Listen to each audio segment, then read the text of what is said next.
जय हिंद, वंदे मातरम। स्वागत है आप सभी का गुरुजी वर्ल्ड एग्जाम स्टडी प्लेटफॉर्म में। मेरा नाम है धीरज द्विवेदी। आप देख रहे हैं भारत के नंबर 1 कंटेंट शिक्षक भर्ती के प्लेटफॉर्म गुरुजी वर्ल्ड एग्जाम स्टडी। आज की इस वीडियो में टॉप लेवल के सारे कॉन्सेप्ट कर लेंगे।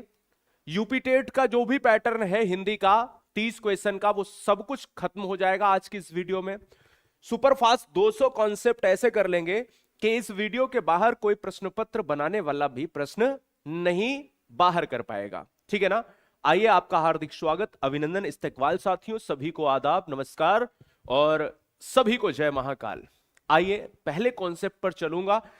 आज की पीडीएफ भी देखकर आप बहुत महसूस करोगे कि बहुत अट्रैक्टिव पीडीएफ है। एक एक चीज को एक स्लाइड में हमने जिससे कहा कि टाइम की भी बचत हो। मान लो आपने पहला क्वेश्चन कर लिया और हम थोड़ा टाइम लगा रहे, तो आप दूसरा क्वेश्चन कर सकते हो। एक एक चीज को बहुत अच्छे से लिया है। आपको पता है कि गुरुजी वर्ल्ड एग्जाम स्टडी की फ्लिपकार्ट और अमेजन पर यह बुक आ चुकी है। क्या आपने परचेस की है? और नोट्स भी प्रोवाइड आपको होंगे।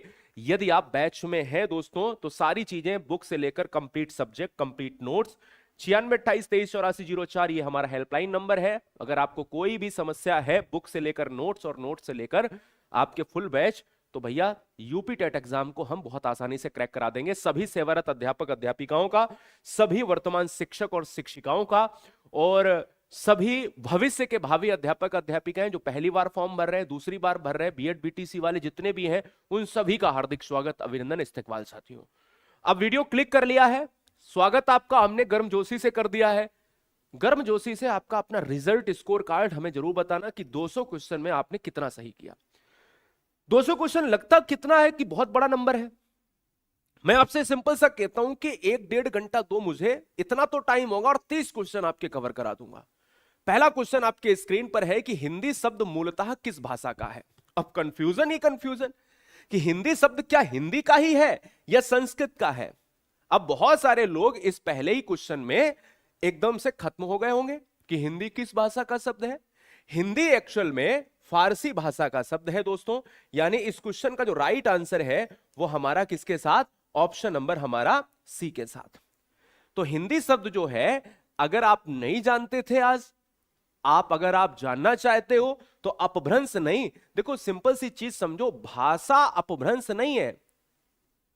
भाषा अपभ्रंश नहीं है दोस्तों, यह है फारसी भाषा का शब्द है।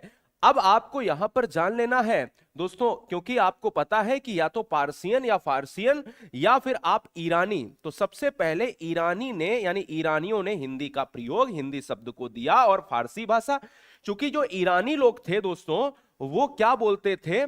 सा को दोस्तों क्या बोलते थे? सा को दोस्तों हा बोलते थे। ध्यान दीजिएगा। और यहीं से बनता है कॉन्सेप्ट, चूंकि ये सिंधु नदी से था, सिंधु नदी के किनारे आसपास रहने वाले लोग, अब सिंधु से क्या हो गया, ये चूंकि सा को ये हा बोलते थे, सिंधु से क्या हो गया, ये हिंदू हो गया। और बाद में हिंदू से ये आपका आ जाता है, हिंदी आ जाता है। मैं आपसे कहता हूं कि इस कॉन्सेप्ट का जो आंसर है वो सी। अब जो बहुत सारे लोगों ने पढ़ के रखा है कि अरे सर ये अपभ्रंश हो जाएगा, अरे अपभ्रंश कैसे हो जाएगा, जब तक आपसे ये ना पूछे कि हिंदी किस अपभ्रंश से उत्पन्न है, तो याद रखना है कि हिंदी जो है सौरसेनी अपभ्रंश से उत्पन्न है। तो हिंदी का जो हिंदी की उत्पत्ति हुई है वो सौरसेनी अपभ्रंश से हुई है। तो इस क्वेश्चन का जो राइट आंसर है वो क्या हुआ? सी हुआ। ध्यान रखो, पहले क्वेश्चन में मात खा गए, ऐसे गिर जा रहे हो, ऐसे कैसे होगा।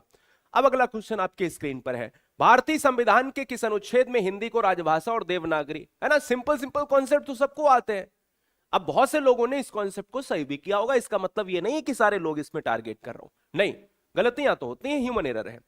आंसर जाएगा ऑप्शन नंबर ए के साथ। तो जिन्होंने सही कर लिया 30 मार्क का ना बनो, आगे चलो, आगे बहुत गलती करोगे। आंसर किसके साथ जाएगा? ऑप्शन नंबर 343 के साथ, ए के साथ चला जाएगा। देवनागरी होगी। अगर आपसे ये पूछा जाए कि उसकी डेट क्या है दोस्तों, कि संविधान में जो हमने हिंदी को अपनाया है या देवनागरी को अपनाया है, तो उसकी हिंदी अपनाने की डेट क्या होगी? तो 14 सितंबर 1949 को दोस्तों, ये बात आपको ध्यान में रखनी है। क्लियर है? इसीलिए हम 14 सितंबर को ही हर साल हिंदी दिवस मनाते हैं। अगर आप आ ही गए हो इस वीडियो में तो चैनल को सब्सक्राइब कर लेना कि बहुत तवीयत के साथ मैं हिंदी पढ़ा रहा हूं। डिटेल वाली शाम को 4 बजे क्लास लेता हूं, सारे चैप्टर कवर कर रहा हूं। कितने लोग देखते हैं हमारी डिटेल वाली क्लास? और सारे विषय पर बहुत पैनी नजर है, हर विषय को डिटेल्ड क्लास भी करवाता हूं। आज ही क्वेश्चन की क्लास है, तो क्वेश्चन छोड़ना मत, तो सब्सक्राइब कर लेना और वीडियो को लाइक करके छोड़ देना बस। अपभ्रंश का वाल्मीकि किसे कहा जाता है? स्वयं भू को कहा जाता है। और ध्यान रखना है कि पदम चरित्र किसने लिखा है? तो दोस्तों पदम चरित्र, दोस्तों परमचर्यु और पदम चरित्र एक ही बात है। दोस्तों किसने लिखा है? Option number B. चिदंबरा के लिए सुमित्रानंदन पंत को किस वर्ष ज्ञानपीठ पुरस्कार मिला है? 1968 में मिला है। ध्यान दीजिएगा दोस्तों कि जब भी आपसे यह पूछा जाए कि ज्ञानपीठ पुरस्कार जो है, अगर आपसे यह पूछा जाए किसके लिए दिया जाता है, तो आप यही कहोगे कि ज्ञानपीठ पुरस्कार दिया जाता है साहित्य के लिए। लेकिन अगर आप जो है यहां से बनता है कि प्रथम ज्ञानपीठ पुरस्कार किसको मिला है, तो प्रथम ज्ञानपीठ पुरस्कार पंत को मिला है हिंदी के लिए। हिंदी में पंत को मिला है, ठीक है ना। और यहीं पर अगर आपसे प्रथम पूछ ले तो प्रथम सभी भाषाओं के लिए शंकर कुरूप को मिला है। शंकर कुरूप को मिला है दोस्तों 1965 में। तो प्रथम सभी भाषाओं में शंकर कुरूप को मिलता है। क्या मलयालम में मिलता है? कमेंट करके बताओ। और अगर आपसे हिंदी में पूछे तो हिंदी के लिए पंत साहब को चिदंबरा के लिए मिलता है 1968 में। क्लियर है? यह बात दिमाग में बैठा लो। अगले 2 क्वेश्चन, ये सारे चैप्टर से क्वेश्चन करेंगे, साहित्य की रचनाओं से क्वेश्चन करेंगे, सारे सभी पॉइंट से क्वेश्चन बनते हैं और सभी से करेंगे। ज्योति कुमारी पढ़ाई पर ध्यान दो, एक भी कमेंट ऐसा नहीं होना चाहिए जो पढ़ाई के अलग और विलग हो। आ जाओ, प्रश्न पर ध्यान देंगे। वह कुल्हाड़ी से वृक्ष काटता है, इस वाक्य में कुल्हाड़ी में कौन सा कारक है, यानी कुल्हाड़ी से में कौन सा कारक है, और पेड़ से पत्ता गिरा यहां पर किस कारक की विभक्ति है? वह कुल्हाड़ी से वृक्ष काटता है, तो यहां पर देखो दोनों चीजों को समझो। इस क्वेश्चन में आंसर करण कारक होगा। करण कारक क्यों होगा? करण कारक इसलिए होगा क्योंकि यहां पर साधन का प्रयोग हो रहा है, और साधन के लिए अगर कोई भी चीज यूज होती है, साधन के लिए से हो रहा है, तो करण होगा। क्योंकि काटना अलग नहीं किया जाना है। बस ये देखो कि वृक्ष को काटा जा रहा है, तो वो किससे काटा जा रहा है? कुल्हाड़ी से काटा जा रहा है। दूसरा कॉन्सेप्ट इसी तरह का से ये भी है, क्योंकि यहां पर भी से आया है और यहां पर भी से आया था। ये से यहां पर है, यहां पर साधन के लिए से आया है। जैसे मैं चम्मच से चावल खाता हूं, ऐसे ही दोस्तों वह कुल्हाड़ी से वृक्ष काटता है, तो साधन खाने का चम्मच है, काटने का कुल्हाड़ी है। अब यहां पर अपादान हो जाएगा, क्योंकि यहां पर जो आ रहा है से, वो आ रहा है दोस्तों अलगाव के लिए आ रहा है, और जब अलगाव के लिए आता है तो वहां पर अपादान लगता है। क्लियर है? आगे बढ़ेंगे। 7 नंबर 8 नंबर लिया है आपके समाज से। कंटेंट कैसा लग रहा है बता जरूर देना, क्योंकि ये 2 चैप्टर एक साथ में लिए हैं, तो यहां पर भी 2 चैप्टर आपका इंतजार कर रहे हैं समाज से। मृगनयनी में कौन सा समास है, और इधर है गजानन में कौन सा समास है। अब देखिए प्यारे साथी, जब आप मृगनयनी की बात करते हो तो कर्मधारय है, क्योंकि मृगनयनी यानी यहां पर क्या है? मृग है। और मृग के समान अगर आप देखो, मृग के समान या मृग जैसे नयन, तो यहां पर क्या है? विशेष से पद प्रधान है, विशेषता है। और जब विशेषता है दोस्तों, तो विशेषता पद का मतलब होता है कि यानी जहां पर विशेष से पद प्रधान हो, विशेषता बताई जाए कि उसके नयन मृग जैसे है, तो विशेषता वाला समास हमारा कर्मधारय होता है। समास कितने प्रकार के होते हैं, कोई बताएगा? समास के प्रकार कितने होते हैं? तो दोस्तों 6 प्रकार होते हैं। यह भी बात आपके दिमाग में रख लेना है, ठीक है ना। गजानन में कौन सा समास है? गजानन। अब गजानन तो अन्य पदों की बात करता है, अन्य पद प्रधान है। भगवान गणेश को भी कहा जाता है, लंबोदर भगवान गणेश को कहा जाता है, दशानन हमारे रावण को कहा जाता है ना। इसी तरह दोस्तों जब हम नीलकंठ की बात करेंगे तो हमारे महाकाल को कहा जाता है, तो बहुब्री समास हो जाएगा, ऑप्शन नंबर ए हो जाएगा। क्लियर? चलिए अगले कॉन्सेप्ट पर बढ़ेंगे। यहां पर 2 एकदम क्वेश्चन लिए हैं। एक चैप्टर है जिसको अकर्मक और सकर्मक कहा जाता है। चलो देखते हैं। राम आम खाता है, इस वाक्य में क्रिया कौन सी है? क्रिया का कौन सा प्रकार है? और पक्षी आकाश में उड़ रहे हैं, इस वाक्य में क्रिया कौन सी है? देखो, सबसे पहली बात, कंफ्यूजन ही कंफ्यूजन होता है। अकर्मक में क्या है? अकर्मक में कर्म नहीं होता है, और सकर्मक में सा माने सहित, कर्म माने कर्म, यहां पर कर्म होता है। मेरी बात को समझने की कोशिश करो कि राम आम खाता है, तो जब आपसे कोई भी चीज खाई जाए, जब पी जाए, तो वहां पर सकर्मक होता है।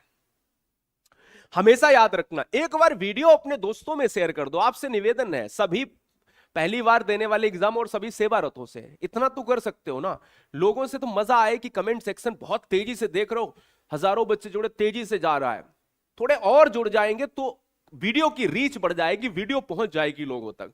आप सभी बहनों से, आप सभी गृहिणियों से, आप सभी मेरे प्रिय भाइयों से मेरा निवेदन है कि इस वीडियो को व्हाट्सएप में जाके सारे लोगों को एक बार शेयर कर दो। सकर्मक हो जाएगा। पक्षी आकाश में उड़ रहे हैं, ये क्या हो जाएगा? अकर्मक हो जाएगा। देखो, पक्षी का उड़ना, सूर्य का निकलना, हमारा रोना, तुम्हारा हंसना, हमारा सोना, तुम्हारा मुस्कुराना, हमारा चलना, तुम्हारा बैठना, ये कोई कर्म नहीं होता है। तो जहां कर्म नहीं होता है वहां पर अकर्मक होता है, इस चीज को याद रखिएगा। अगला कॉन्सेप्ट, वह खाना खाकर सो गया। अब एक और क्रिया की बात हम कर रहे हैं, तो इसको भी समझ लो। जब भी दोस्तों, मेरी बात को समझ लेना, मैंने अभी आपको अकर्मक और सकर्मक पढ़ा दिया। एक क्रिया जो बहुत एग्जाम में पूछी जाती है, एक है आपकी पूर्वकालिक क्रिया, जो इस क्वेश्चन का आंसर होगा। जब भी दोस्तों एक काम करके दूसरा शुरू कर दो, एक काम खत्म करके दूसरा शुरू कर दो, मेरी बात को समझना। एक काम खत्म किया, दूसरा शुरू होना चाहिए। कंडीशन यह है कि तुरंत शुरू होना चाहिए। वह खाना खाकर सो गया, तो पहले खाना खाया, एक खत्म हुआ, और फिर सो गया, दूसरा स्टार्ट हो गया। या ये वाली ट्रिक नहीं आ रही समझ में, तो दूसरी ट्रिक बता दूं कि जब भी कहीं पर कर आए तो तुरंत आप पूर्वकालिक लगा देना। मैं नहाकर पढ़ने चला गया, पिताजी नहाकर पूजा करने लगे, पिताजी नहाकर खाना खाने लगे, पिताजी नहाकर सो गए, कर जरूर आएगा। मैं उठकर खेलने लगा, मैं पढ़कर सो गया, कर जरूर आएगा। तो कर जहां पर आ जाए वहां पर पूर्वकालिक। दोनों ट्रिक बता दी, कॉन्सेप्ट भी बता दिया, ट्रिक भी बता दी। उज्ज्वल का सही संधि विच्छेद उत धन ज्वल हो जाएगा। संधि कौन सी? व्यंजन। क्वेश्चन आता है 13 नंबर। 13 नंबर में कहता है कि निम्नलिखित में कौन सी पश्चिमी हिंदी की बोली नहीं है? देखो, ब्रजभाषा पश्चिमी हिंदी की है, कन्नौजी पश्चिमी हिंदी की है, बुंदेली पश्चिमी हिंदी की है। ये सभी दोस्तों आपकी पश्चिमी हिंदी की है, ये दोस्तों आपकी पूर्वी में जाती है। तो इसलिए इस क्वेश्चन का जो राइट आंसर है वो ऑप्शन नंबर डी।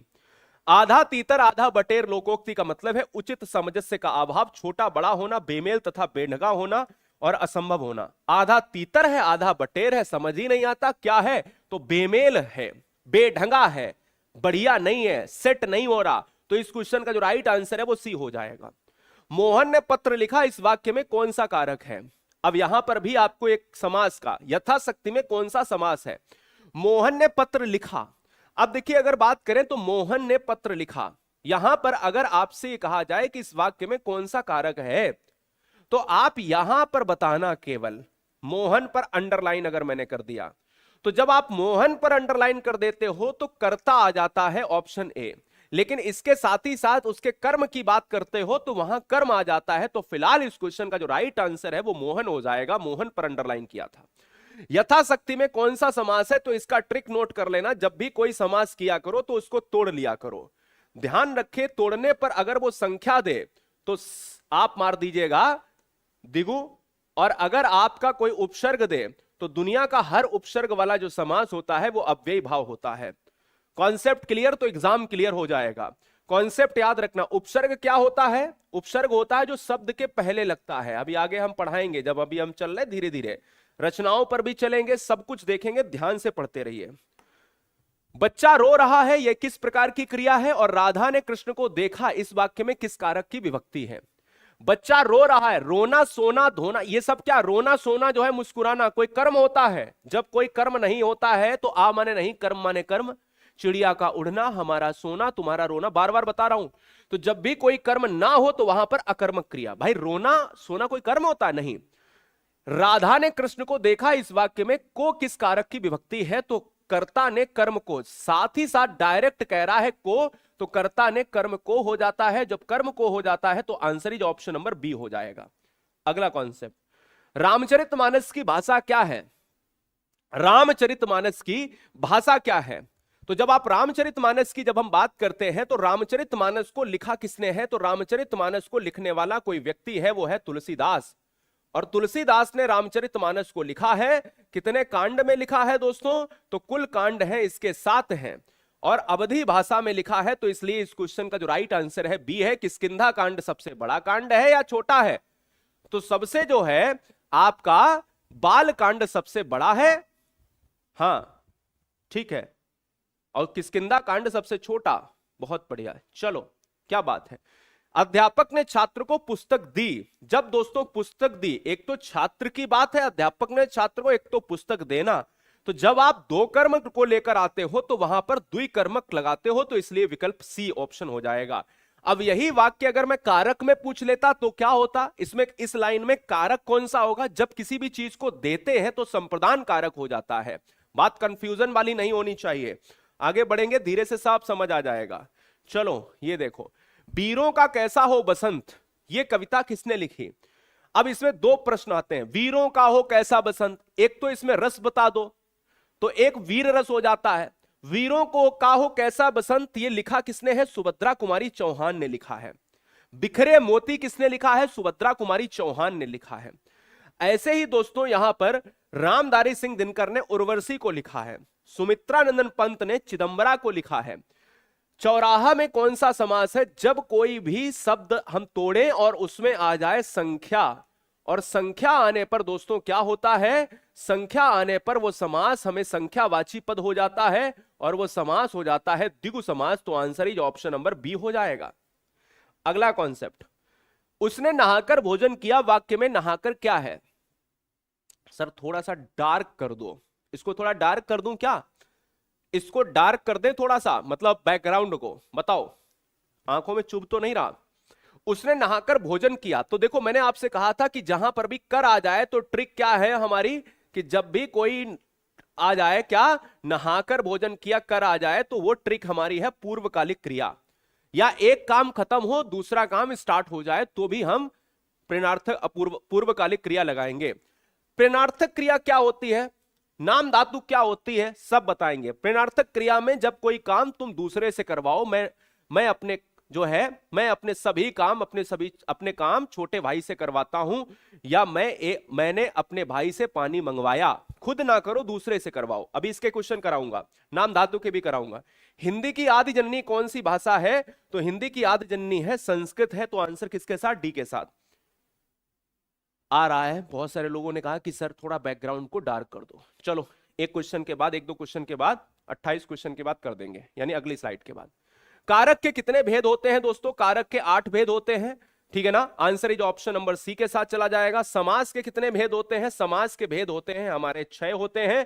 संधि के 3 होते हैं, संज्ञा के 3 होते हैं, ब्रॉड रूप में 5 होते हैं, विशेषण आपके 4 होते हैं, सर्वनाम 6 होते हैं, लिंग 2 होते हैं, वचन 2 होते हैं, कारक 8 होते हैं।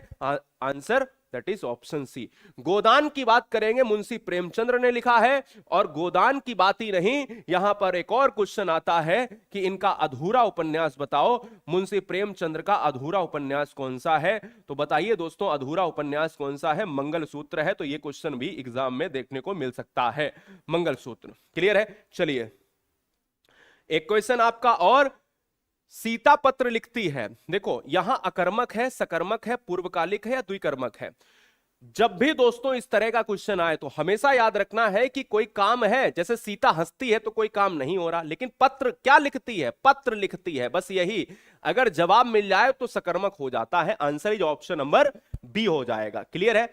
ऑप्शन नंबर क्या हो जाएगा? बी हो जाएगा। साथ ही साथ अगर आपसे कहे लंबोदर, लंबा है उधर जिसका, अर्थात भगवान गणेश जी, और भगवान गणेश जी जो है ये अन्य पदों की बात करते हैं, तो अन्य पद है, और अन्य पद की बात अगर होगी तो दैट इज ऑप्शन नंबर हमारा किसके साथ? बी के साथ लॉक हो जाएगा। अगला क्वेश्चन आ गए दोस्तों, बताओ। थोड़ा डार्क कर दिया, कोई दिक्कत वाली बात तो नहीं हुई? देखो भैया जल्दी से, समय नहीं लगाना है कतई, दोनों क्वेश्चन करो। 29 नंबर 30 नंबर, 29 नंबर 30 नंबर, जल्दी से क्वेश्चन करोगे। कह रहा है कार्य का तद्भव रूप क्या है? अब अगर आप कार्य के तद्भव रूप पर जाओगे तो कौन से ऑप्शंस की तरफ जाओगे? कार्य का तद्भव रूप क्या है? तो जब आप कार्य की बात करते हो तो कार्य का होता है कारज। देखो ये है आपका तत्सम रूप, तत्सम है, और ये है आपका तद्भव है, तद्भव है। बात को समझे?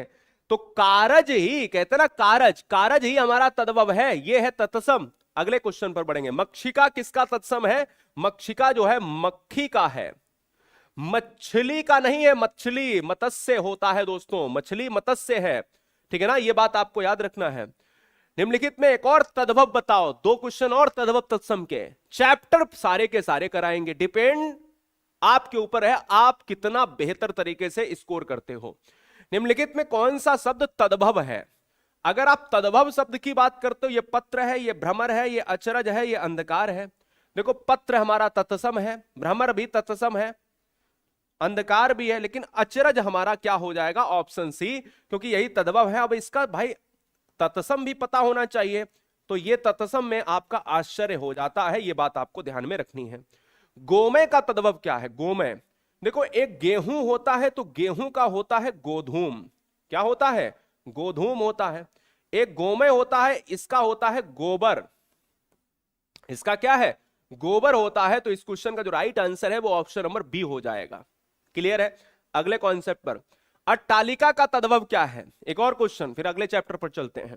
अट्टालिका का, तो अट्टालिका का तद्भव होगा दोस्तों अटारी होगा। Answer is option number B. अगला क्वेश्चन, चलो अब सोया जाए। देखो हिंदी में आप इन्हें वाच्य कहते हो, इंग्लिश में इसे वॉइस कहा जाता है, पढ़े हो ना वॉइस। ऐसे ही जब कृतवाच्य होता है तो ये कर्ता के आधार पर, कर्मवाच्य होता है तो ये कर्म के आधार पर, और भाववाच्य होता है तो ये भाव के आधार पर। यहां कर्ता कर्म दिख रहा है नहीं, तो चलो अब सोया जाए, तो यहां पर एक भाव की बात की गई है, तो भाव, भाववाच्य, तो भाववाच्य ही इस क्वेश्चन का राइट आंसर होगा।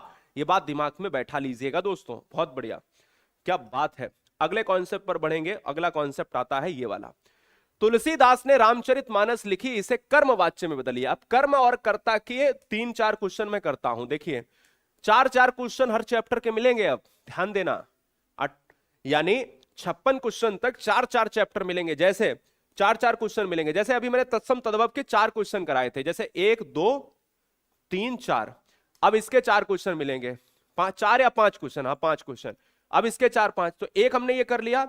अब इधर 2, तुलसीदास ने रामचरितमानस लिखी, तो कभी हमने एक्टिव को पैसिव में बदला है? बताओ कितने लोगों ने बदला है? तो उसमें वाई लगा देते थे, तो उसका वाई का मतलब होता था द्वारा, में यह पत्र मेरे द्वारा लिखा गया या राम के द्वारा लिखा गया। तो तुलसीदास ने रामचरितमानस लिखी, यह कृतवाच्य है, कर्तावाच्य, और इसको अगर हम पैसिव में बदलेंगे तो क्या हो जाएगा? तुलसीदास द्वारा रामचरितमानस लिखी गई। कितना आसान है, वाई, वाई तो लगाया है।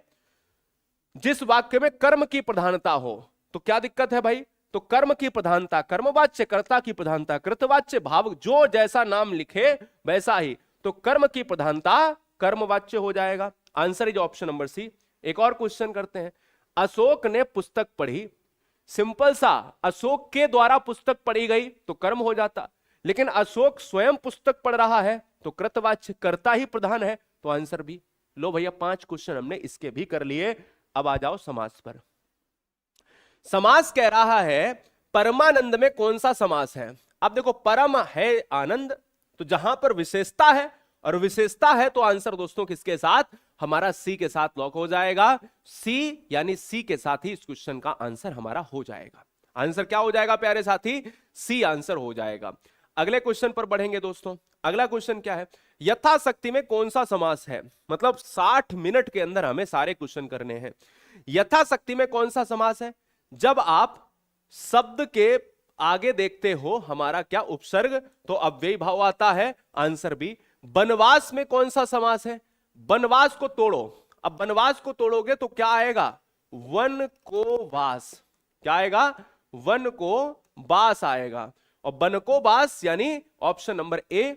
अगला, हां जब वन को बास ना हो तब वन में बास भी हो जाता है। अगला कॉन्सेप्ट, पीतांबर पीला है जो अंबर, अर्थात अन्य पदों की तरफ हम बढ़ रहे हैं, अर्थात भगवान कृष्ण, अर्थात भगवान कृष्ण का मतलब है अन्य पद, और जब हम अन्य पद की बात कर रहे हैं तो वो तत्पुरुष समास होता है, वो माफ कीजिएगा बहुब्री समास होता है। अब यहां पर बहुब्री समास के लिए है ही नहीं, अब यहां है पीला है जो अंबर, तो यहां पर क्या है, यहां पर कर्मधारय ऑप्शन है। जब ऑप्शन में नहीं होता है तब हमें कर्मधारय लगाना होता है। ऋण मुक्त, अब ऋण मुक्त की बात करेंगे तो इसमें क्या टूट के आएगा, ऋण से मुक्त। अब जब ऋण से मुक्त है तो यहां पर तत्पुरुष तो होगा, लेकिन जब कोई मुक्त हो रहा, अलग हो रहा है, ऋणग्रस्त तो करण हो जाता, ऋण मुक्त है, अलगाव के लिए हमारा अपादान तत्पुरुष हो जाएगा। फिर से कॉन्सेप्ट आ गया पूर्वकालिक क्रिया का, कि जब भी कर कहीं पर आएगा दोस्तों तो हमें क्या लगा देना है, पूर्वकालिक क्रिया लगा देना है। पूर्वकालिक का मतलब होता है कि एक काम खत्म हुआ, दूसरा स्टार्ट हो गया। बात को समझ गए, यह बात दिमाग में बैठा लेना है। दूसरा, जब भी दोस्तों हाथ से हथियाना आए, लाठी से लठियाना आए, लात से लतियाना आए, तो इस तरह के याना शब्द, आना शब्द जो शब्द बनता है उसे नाम धातु कहते हैं। समझ गए ना मेरी चीजों को? तो जब भी इस तरह का कोई भी सेंटेंस कल को एग्जाम में देखने को मिले तो उसे लगा देना क्या, आप, ठीक है ना, नाम धातु लगा देना। आगे बढ़ेंगे, घोड़ा हिन हिनाता है, वाक्य में क्रिया का भेद बताओ। अब देखो, घोड़ा हिन हिनाता है, मैं हंसता हूं वैसे ही घोड़ा हंसता है। बात को समझना, लॉजिक निकालो। अगर मैं हंसता हूं तो अकर्मक होती है, तो घोड़ा भी हंसता है, घोड़ा ही नहीं आता है, तो वो भी तो अकर्मक होगा। अरे दिमाग लगाओ ना, तो वो भी तो अकर्मक होगा। सकर्मक क्रिया का उदाहरण बताओ। अब यहां पर कर्म के साथ वाला उदाहरण आपको बताना है, कर्म के साथ में जो दिया हो उसी को बताना। बोले सर सकर्मक क्रिया का उदाहरण, राम सोता है, नहीं, पक्षी उड़ते हैं, नहीं, बच्चा रोता है, नहीं।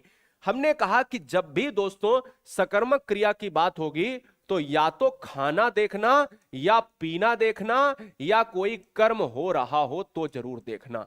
ये तीन चीजें अगर हैं वो सकर्मक क्रिया में जरूर आपको देखनी है। बात क्लियर है?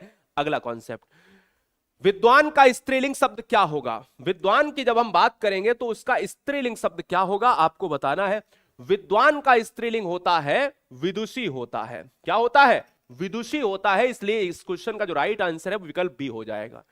आंसू शब्द का प्रयोग हमेशा किस वचन में होता है? आंसू का प्रयोग हम किस वचन के लिए करते हैं? तो देखो दोस्तों, जब भी हम 48 नंबर, बताओ, फटाक से बताओ, क्या बात है, ठीक है,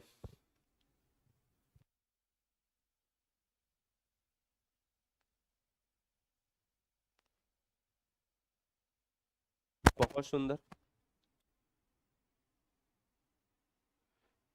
हाँ, सदैव बहुवचन, क्या दिक्कत है इसमें?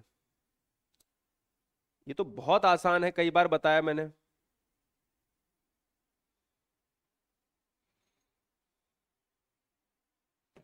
चलो सर, और भी कोई होते हैं? बिल्कुल होते हैं, बहुत बार बता, रटे हुए होंगे आपको। यही लिख दूं? देखो, जब भी आपसे ये पूछा जाए आंसू, आंसू पूछा जाए, प्राण पूछा जाए, हस्ताक्षर पूछा जाए, दर्शन पूछा जाए, ये सभी ऐसे हैं जो आपके, सभी आपके बहुवचन होते हैं। सदैव नित्य बहुवचन जिसे कहते हैं वही होते हैं। क्लियर है? अगला, ठाकुर का स्त्रीलिंग क्या है? 49 नंबर और 50 नंबर। ठाकुर का स्त्रीलिंग क्या होगा? ठाकुर का स्त्रीलिंग क्या होगा? तो ठाकुर का ठकुराइन होता है, इसलिए इस क्वेश्चन का राइट आंसर बी। बधू का क्या होगा? तो बधू का बधुएं होता है, इसका आंसर हमारा क्या हो जाएगा? बधुएं। एक तो ए ऑप्शन है बधुएं, ये वाला ऑप्शन। अगला क्वेश्चन, कौन सा शब्द पुल्लिंग है? अब ध्यान देना, हिंदी में जो पुल्लिंग, हिंदी में जो लिंग होते हैं वो कितने होते हैं? हिंदी में लिंग होते हैं 2, संस्कृत में 3 होते हैं। ऐसे ही हिंदी में वचन कितने होते हैं? 2, संस्कृत में 3 होते हैं। पुल्लिंग की बात करें तो इसको शब्द से देखो, सबसे पहले इसको बोल के किया जाता है। जब परीक्षा में करना तो बोल के वहीं पर कर लेना, तुरंत हो जाएगा। इनको कभी पढ़ा नहीं जाता है, इनको कभी तैयार नहीं किया जाता। जैसे दया आती, कहते हैं तुमको यार दया नहीं आती, ऐसा लगता है लड़की है, तो ये क्या हो गया? ये हो गया आपका स्त्रीलिंग, है ना, है ना। दया, माया, ऐसे ऐसे माया, जो भी माया भी तो है ना, कहां मोह माया में, मोह हमेशा पुल्लिंग होता है, माया हमेशा स्त्रीलिंग। भाषा, कहते कितनी गंदी भाषा है, ऐसा लगता है स्त्री हो, है ना। कितनी अच्छी भाषा है, कभी ये कहा कि अच्छा भाषा बोलो, गंदा भाषा है ये, है ना, ऐसा तो नहीं बोला। आभार जताई जाती है या आभार जताया जाता है, तो जताया जाता है, ऐसा लगता है लड़का हो पुरुष हो, बस यही वाला आंसर हो गया, तुरंत आंसर हो जाता है, तुरंत आंसर देखो, तुरंत लगाओ। वाह क्या दृश्य है। तो जब दोस्तों उल्टी आई बनी होती है उसको हम विस्मयादि बोधक कहते हैं, कोई दिक्कत नहीं है। अगला, वह प्रतिदिन पढ़ता है, यहां पर प्रतिदिन किस तरह का अव्यय है। अव्यय क्या होता है, अव्यय वो होता है जो हमारा अविकारी है। अब ये क्या है, देखो अविकारी अव्यय वही है जो अपनी स्थिति को ना बदले, जो व्यय ना हो, जो अपनी स्थिति को खर्च ना करे, यानी जो लिंग वचन के अनुसार कभी भी परिवर्तित ना हो। जैसे अथवा है, इसलिए है, ये सभी अव्यय है। जैसे प्रतिदिन है, इसको कभी बदल नहीं सकता, कोई वचन नहीं बदल सकता, कोई लिंग नहीं बदल सकता। तो प्रतिदिन, मैं प्रतिदिन आता हूं, तो इसका मतलब है वो प्रतिदिन पढ़ता है, तो मैं प्रतिदिन आता हूं। जल्दी से जवाब दो, आंसर क्या हो जाएगा, तो आप यही कहोगे कि सर आंसर हमारा बी हो जाएगा, ऑप्शन नंबर हमारा बी। अब कहता है यहां पर निपात किसे कहते हैं। निपात क्या है दोस्तों, जब हम जो किसी बात को जोर देकर, हम किसी बात को हम जोर देकर कहते हैं निपात, तो हम कहते हैं जो विशेष बल प्रदान करे। क्या है, जो विशेष बल प्रदान करे, एक तो ये हो जाएगा सबसे बड़ी बात, मेरी बात को समझना। अब एक तो इसके हिसाब से है, अब बात दिक्कत यह है कि सर ऑप्शन में तो आपके हमारे दोनों, डी ऑप्शन में हमारा क्या है, सभी दिए गए हैं, कि भाई सभी वाले ऑप्शंस क्यों नहीं हो सकते, कि सर सभी वाले ऑप्शंस भी तो हो सकते हैं। नहीं, हमेशा विशेष बल, जहां पर ज्यादा बल दिया जाए वही है हमारा निपात, इतना दिमाग में रखना है। अब बात आती है क्या, हाँ अब बात आती है अगले क्वेश्चन पर। राम के बिना श्याम नहीं जाएगा, क्या हो गया, कह रहा है राम के बिना श्याम नहीं जाएगा। इसमें आपको बताना है कि कौन सा विशेषण होगा। राम के बिना श्याम नहीं जाएगा, इसमें कौन सा विशेषण होगा। इसमें दोस्तों आप बीच में संबंध जैसी चीजों की बात करते हो, तो संबंध बोधक की बात हो जाएगी, आंसर बी। नीलकंठ में कौन सा समास है, नीला है कंठ जिसका अर्थात महाकाल, नीला है कंठ जिसका अर्थात महाकाल, और महाकाल के लिए ऑप्शन ही नहीं है। अब जब महाकाल के लिए ऑप्शन नहीं है तो यह हमारा बहुब्रीहि समास होना चाहिए था, लेकिन बहुब्रीहि समास अगर ऑप्शन में नहीं है तो फिर हमें एक ही ऑप्शन लगाना पड़ेगा, तो हमारा कर्मधारय हो जाएगा। हमारा क्या है, हमारा कर्मधारय हो जाएगा, क्योंकि महाकाल हमारा ऑप्शन में बहुब्रीहि हमें देता ही देता है। जब हमारा बहुब्रीहि नहीं होगा तो हम दूसरी सेकंड प्रायोरिटी में हम क्या लगाएंगे, हम कर्मधारय लगाएंगे। बात खत्म, आगे बढ़ेंगे। चिंतामणि किस लेखक का जो है प्रसिद्ध निबंध संग्रह है। चिंतामणि जो है लिखा है दोस्तों, बहुत महत्वपूर्ण है, 57 नंबर, रामचंद्र शुक्ल ने लिखा है। और याद रखना है दोस्तों कि अगर आपसे कामायनी पूछता है तो कामायनी क्या है, कामायनी एक महाकाव्य है। कामायनी को लिखने वाला कोई एक है व्यक्ति जो जयशंकर प्रसाद जी हैं, और जयशंकर प्रसाद को कहा जाता है हिंदी में छायावाद का जनक कहा जाता है, छायावाद का जनक कहा जाता है। और जयशंकर प्रसाद को ही हिंदी में कलाधर की उपाधि भी दी जाती है, कलाधर के नाम से भी जानते हैं। जयशंकर प्रसाद की जब हम बात करते हैं तो इन्होंने झरना, आंसू, इरावती, स्कंदगुप्त, चंद्रगुप्त जैसे रचनाओं को भी लिखा है। अगला क्वेश्चन, मैला आंचल किसने लिखा है। पहला क्वेश्चन यहीं पर बन जाएगा कि मैला आंचल के लेखक कौन है। तो मैला आंचल को लिखा, मैला आंचल क्या है, उपन्यास है। मैला आंचल को किसने लिखा है, फणीसर नाथ रेणु ने लिखा है। तगड़े कॉन्सेप्ट कराऊंगा, ध्यान देना। यशोधरा और भारत भारती जो है किसकी अमर रचनाएं हैं। यशोधरा और भारत भारती कोई व्यक्ति अगर लिख गया है तो मैथिली शरण गुप्त लिख गए हैं दोस्तों, आंसर जाएगा ऑप्शन नंबर डी के साथ। ध्यान रखना है, इनकी सबसे ज्यादा जो पूछी जाने वाली रचना है वो है भारत भारती है। इनकी अगर दूसरी सबसे ज्यादा पूछी जाने वाली रचना है वो है पंचवटी है ना। इसके साथ ही साथ दोस्तों यशोधरा है, ये भी बात आपको ध्यान में रखनी है, यशोधरा भी पूछी जाती है। क्लियर है, चलो साकेत। अगला, निम्नलिखित में आप देखोगे आधुनिक काल की मीरा किसे कहा जाता है। तो आधुनिक काल की मीरा है महादेवी वर्मा, और महादेवी वर्मा को ज्ञानपीठ पुरस्कार भी मिला है। तो इनको ज्ञानपीठ पुरस्कार मिला है किस रचना के लिए? यामा के लिए दोस्तों इनको रचना मिला, जो है ज्ञानपीठ पुरस्कार मिला है, याद रखिए। अंधा युग नाटक के लेखक कौन है? अंधा युग, अंधा युग दोस्तों भारतेंदु हरिश्चंद्र, अंधा युग मोहन राकेश, अंधा युग दोस्तों क्या धर्मवीर भारती है, और अंधा युग लक्ष्मी नारायण मिश्र है। अब देखिए यहां पर दोस्तों है ऑप्शन नंबर सी और ऑप्शन नंबर डी। मैंने कई बार आपसे बोला है कि एक अंधा युग अलग है, हाँ ठीक है ना, और ठीक अंधा युग भारती, बहुत आसान है, कोई दिक्कत वाली बात नहीं।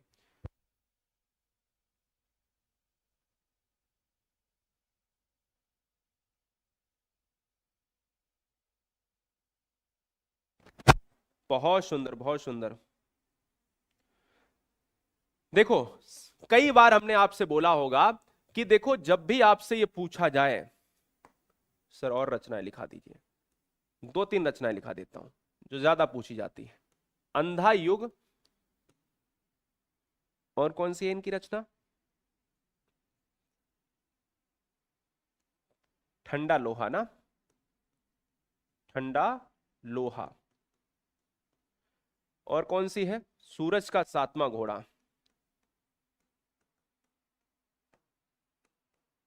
सूरज का सातवां घोड़ा, सूरज का सातवां घोड़ा, अंधा युग और ठंडा लोहा, इतना तो कम से कम याद रखो। कनुप्रिया, हाँ ठीक है, ओके बहुत बढ़िया। तो आंसर क्या आ जाए? सी हो जाएगा। असमर्थता का बोध कराने के लिए प्रायः किस वाच्य का प्रयोग होता है? असमर्थ हूं मैं, ये नहीं कर पाऊंगा, या मुझसे ये पढ़ा नहीं जाता, मुझसे सोया नहीं जाता। ये थोड़ा सा आपको दिखने में ऑप्शन से इधर उधर हो गए, कोई बात नहीं है, ये भाववाच्य हो जाएगा। राम पुस्तक पढ़ता है, अगर आप इसको कर्म वाच्य में बदलोगे तो वही है ना, एक्टिव को अगर हम पैसिव में बदलेंगे प्यारे साथी, तो कहा नहीं जाता था उधर वाई लग जाता था, वाई का मतलब होता है द्वारा। तो राम पुस्तक पढ़ता है, राम के द्वारा पुस्तक पढ़ी जाती है। क्या दिक्कत है? कोई समस्या नहीं हो जाएगी। अगले कॉन्सेप्ट पर बढ़ेंगे। उसने कटोरा भर दूध पिया, अब कटोरा भर दूध पिया इसका मतलब है ये भर हमें बताना है क्या है। और दूसरा यहां पर देहलता में कौन सा समास है, देहलता में कौन सा समास है ये भी बताना है।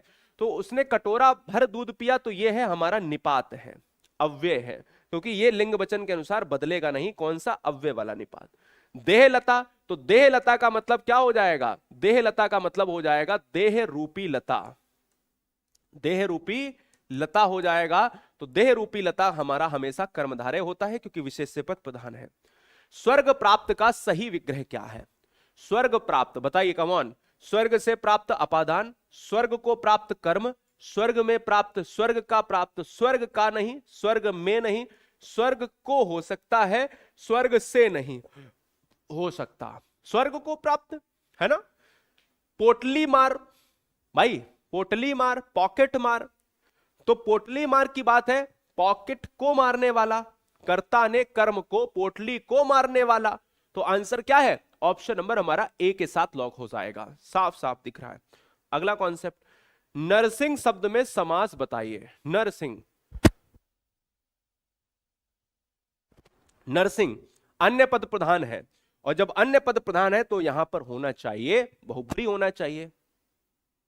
लेकिन जब आप कहोगे कि सिंह रूपी नर या नर रूपी सिंह, तो हम कहेंगे कि जहां पर विशेषता है, जैसे मृगनयनी ऐसे ही नरसिंह, तो हमने कहा कर्मधारय हो जाएगा, कोई दिक्कत नहीं। खटमल शब्द का लिंग बताओ।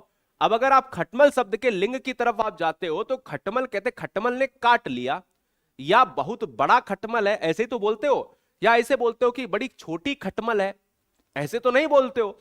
तो जब हम जैसा साउंड करेंगे तो खटमल बड़ा है तो इसका मतलब है ये पुल्लिंग हो गया, और जब पुल्लिंग हो गया तो यहां पर नित्य पुल्लिंग, आंसर ऑप्शन नंबर बी हो जाएगा। अगला क्वेश्चन, निम्नलिखित में कौन सा शब्द सदैव एक वचन होता है?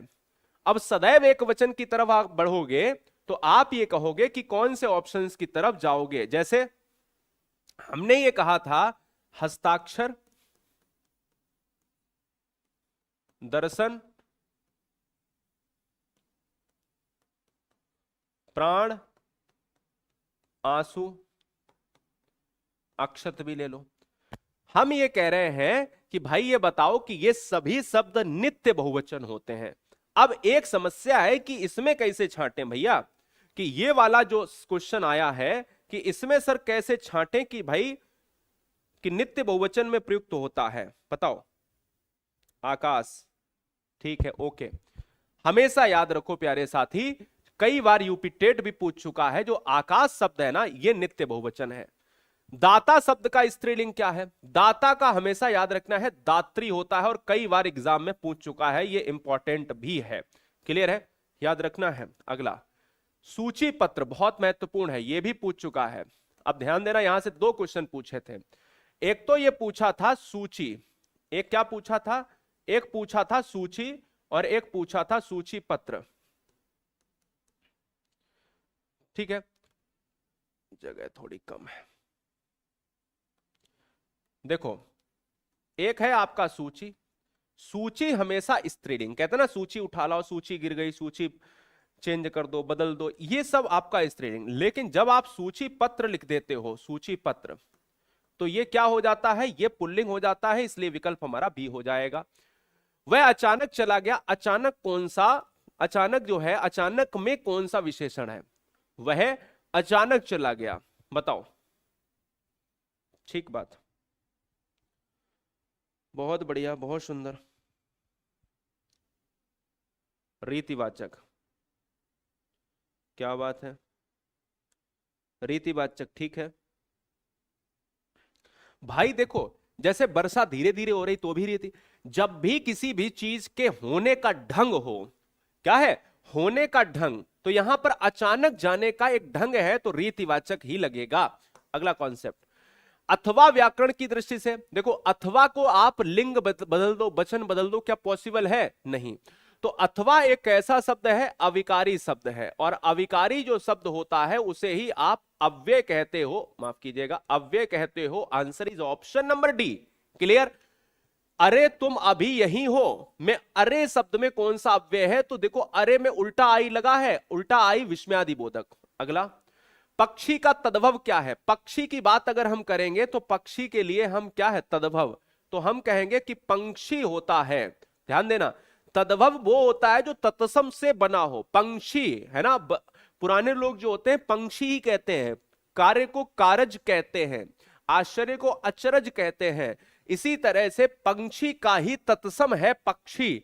हमेशा याद रखना, खा या छा को ही हम क्षत्रिय में बदलते हैं, ये बात ध्यान रखना। कपूर एक शब्द है जिसको हम कर्पूर कहते हैं, कर्पूर कहते हैं, और ये जो दोस्तों शब्द है ये है तत्सम, लेकिन कपूर तत्सम ना होकर ये तद्भव शब्द है। अगला, तुलसीदास किसकी रचना है? अगर आप तुलसीदास की बात करते हो तो तुलसीदास एक रचना है जो सूर्यकांत त्रिपाठी निराला ने लिखी है। तुलसीदास स्वयं में एक रचना है, तुलसीदास जी नहीं जिन्होंने रामचरितमानस लिखा है। तुलसीदास एक रचना है, सूर्यकांत त्रिपाठी निराला ने लिखा है ना। और अगर मैं बात करूं कपाट, कपाट को कहा जाता है किवाड़। ध्यान देना, कपड़ा नहीं होता है, कपड़ा को करपट कहते हैं, कपड़ा को करपट कहते हैं, और कांटा को कंटक कहते हैं। दोस्तों ये बात भी आपको ध्यान में रखनी है, राइट? चलो, कॉन्सेप्ट क्लियर तो एग्जाम क्लियर। क्या दिक्कत है? चलो करवा देंगे काल का टॉपिक, परेशान मत हो, हिंदी में काल का टॉपिक करवा देंगे, एक एक चीज करवा देंगे, परेशान मत हो। बस हमारी प्लेलिस्ट देखते जाना, जो हम प्लेलिस्ट डिटेल में पढ़ा रहे हैं शाम के 4 बजे, वो देखते जाना, इसी के कमेंट बॉक्स में हम उसका लिंक दे देंगे।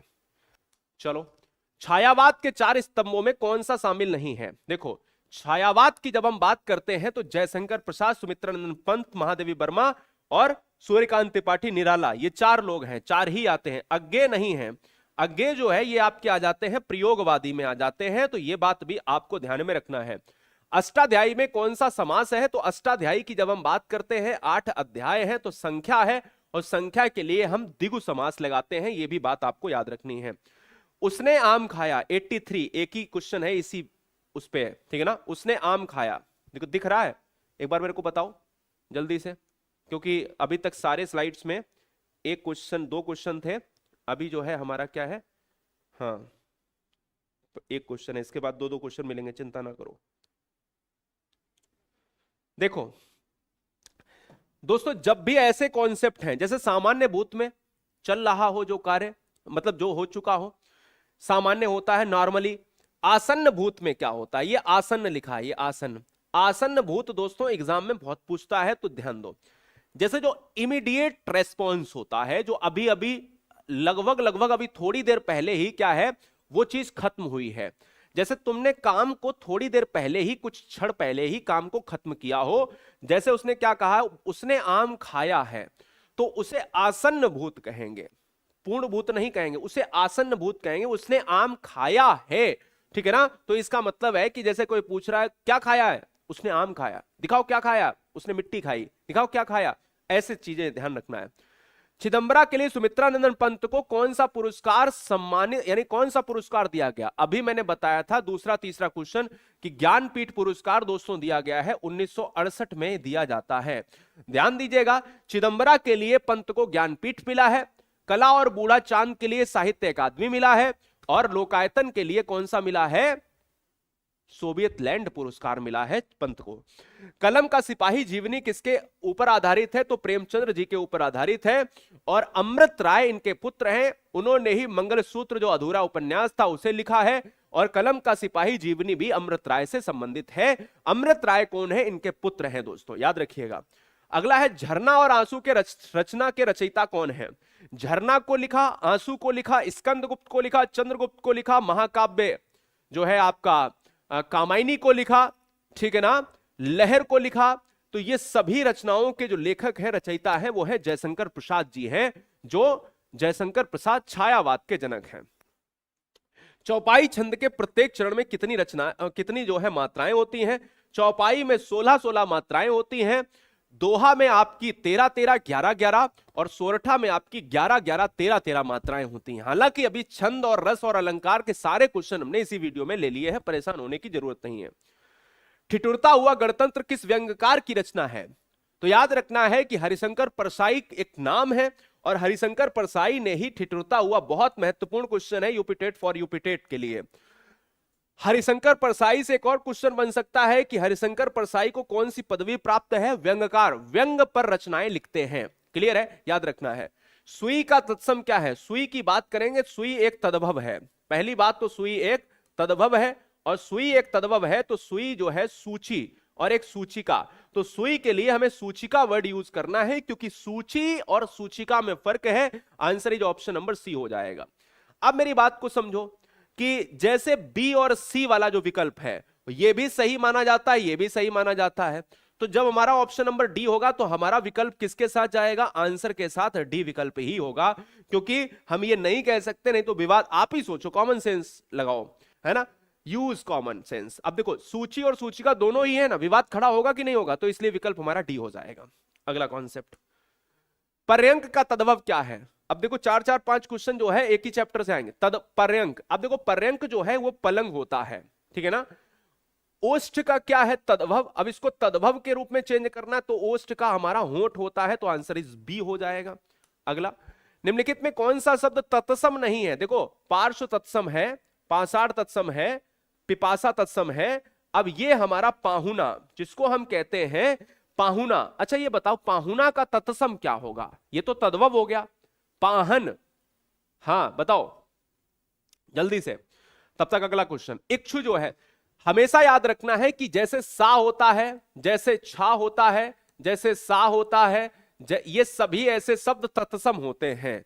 तो इक्षु एक तत्सम है, ये इसका तद्भव क्या होगा, तो इक्षु का हमारा ईक हो जाएगा। क्लियर है, ये बात याद रखिएगा। अगला कॉन्सेप्ट, पर्णकुटी। पर्ण का मतलब होता है पत्ते की कुटी। अब पत्ते की कुटिया, अब काकी के विभक्ति, और विभक्ति वाला जो समास होता है वो तत्पुरुष समास में आता है या नहीं आता है। आप कहोगे सर बिल्कुल आता है, इसलिए विकल्प हमारा बी। गुरुदेव शब्द में कौन सा समास है, गुरुदेव, देव रूपी गुरु। अब जहां पर रूप जैसे शब्द आ जाते हैं, लता, देह रूपी लता, तो इस तरह के सभी शब्दों में हमारा विशेष पद प्रधान होता है, कर्मधारय समास लग जाता है। कनफटा, कनफटा की बात करेंगे। कनफटा आपने देखा होगा, ये जो होती है ना, इसको क्या कर्णपाली बोलते हैं ना। तो जो कर्णफटा होता है, कर्णफटा, तो जिसका कान फटा होता है तो दोस्तों वो हमेशा बहुब्री समास जाता है। बोले सर क्यों? क्योंकि देखो यार, कनफटा आपने देखे होंगे विशेष संप्रदाय से जुड़े होते हैं। जिसका कान फटा है अर्थात विशेष संप्रदाय से जुड़े हुए लोग, यानी जुड़े हुए लोग का मतलब होता है कि जो धार्मिक प्रवृत्ति के लोग होते हैं, कुछ कान जिनके फटे हुए होते हैं वो विशेष संप्रदाय से आते हैं, जो हमारे बाबा लोग होते हैं ना, देखा होगा आपने ध्यान से। चलो, स्वर्ण कमल में कौन सा समास है? स्वर्ण कमल, कैसा कमल? सफेद है, नीला है, कैसा है? तो वो सभी दोस्तों विशेषता बताने वाले शब्दों को कर्मधारय कहते हैं। हथकड़ी, हथकड़ी में कौन सा समास है? हथकड़ी में देखा जाए तो हाथ के लिए कड़ी दोस्तों, और हाथ के लिए कड़ी का मतलब होता है संप्रदान तत्पुरुष, जहां पर के लिए आएगा तो ऑप्शन बी। सरकार द्वारा जो है शिक्षा पर खर्च किया जाता है। जब हम कहें कि किसी में द्वारा आता है तो कृतवाच्य का कर्मवाच्य में बदलना, तो कर्मवाच्य हो जाता है। Answer is option number B. लो भैया 100 क्वेश्चन हो गए, पता नहीं चला। आ जाओ एक बार और 20 मिनट के अंदर पूरे 100 क्वेश्चन कर लेता हूं। Are you ready guys? बताओ जल्दी से। Come on guys, come on come on come on. बहुत बढ़िया, पूरी हिंदी खत्म हो जाएगी। सकर्मक क्रिया का चयन करो। देखो अब यहीं पर बताओ सकर्मक क्रिया कैसे हो सकती है? जब आप लेटना हो, छूना हो, पिघलना हो, तड़पना हो। सकर्मक क्रिया की जब आप बात करते हो तो कहते हो लेटना कोई सकर्मक है, छूना कोई सकर्मक है, पिघलना कोई, छूना, पिघलना, तड़पना, तड़पना कोई। अब पिघलना जो है ना, यही दोस्तों आपका सी ऑप्शन हो जाएगा। सकर्मक क्रिया में लेटना, छूना, तड़पना नहीं बल्कि पिघलना, जैसे बर्फ का पिघलना। तो यही वाला एक ऑप्शन है जो हो सकता है। अब अगर मैं बात करूं दोस्तों, बिहारी किस काल के कवि हैं? बिहारी, बहुत बढ़िया क्वेश्चन है, इतना आसान क्वेश्चन है कि आप भी कहोगे कि हाँ ठीक बात। चलो बताओ, बिहारी किस काल के कवि हैं?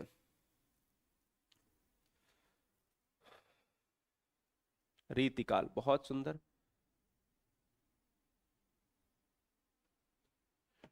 एकमात्र ऐसा व्यक्ति है, एकमात्र ऐसे लाल हैं बिहारी लाल, जिन्होंने एक ही कृति से ये प्रसिद्ध हो गए थे दोस्तों, और इन्होंने बिहारी सतसई लिखा था, याद है ना?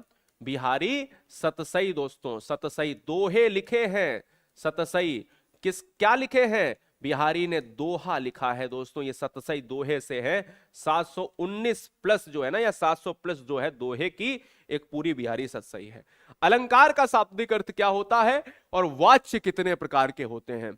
अलंकार की बात करेंगे तो अलंकार किसे कहा जाता है? काव्य का क्या है? यह काव्य का क्या है?